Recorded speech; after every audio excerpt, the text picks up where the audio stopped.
Mata upu e ono, o le amio le anga tangata, o le vaa o noa. Ua o ina a mata o na whaatua tele ino o tangata i le fonga ele ele. Ma ua whana wina i latou o a whawhini. O na vaa ai leo antali i o le atua i a whawhini o tangata. Ua lali le i lava i latou. O na whai aba ai leo i latou i whawhini uma o latou loto i ai. O na whetala i ane leo Yehova. E le whaavavau o na whina o lo wanganga ma tangata. Awa wana o tangata i latou. A o latou waso e se lau ma le lua fulu o tausanga ia. Sai le lalolangi i o na aso tangata mauluma.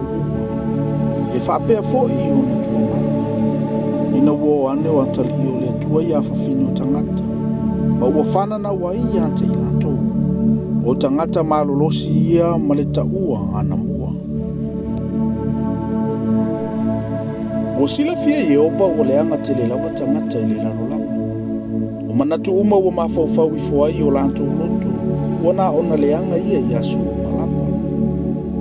O salamo fo i Yehova ina ua whaia ia tangata i le lalolangi.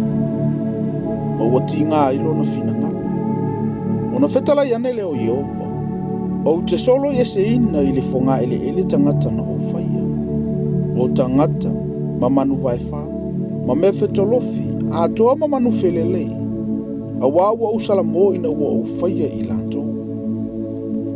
A o noa, walofangia o ia Yehova. O le talale nei i a noa. O noa o le tangata mi o tonu ia ma le sao ie tu kulanga mai ia. Sa la fewa i o lea tua manoa. O whana o fo i noa o nā tali e tōtolu. O semu, mahamu, ma iawheta. Ua leanga lava le larolangi i luma o lea tua. O ua tumu le larolangi i le saua. O sila mai le atua i le larolangi whaauta foi. Ua leanga lava. A wao tangata uma ua leanga ia i lanto wambio i le larolangi. Wa whetala i atu le atua i anoa. Wa o mai i o uluma le unga o tangata uma. A wa ua tumu le larolangi le saua ono i latou. Whauta foi.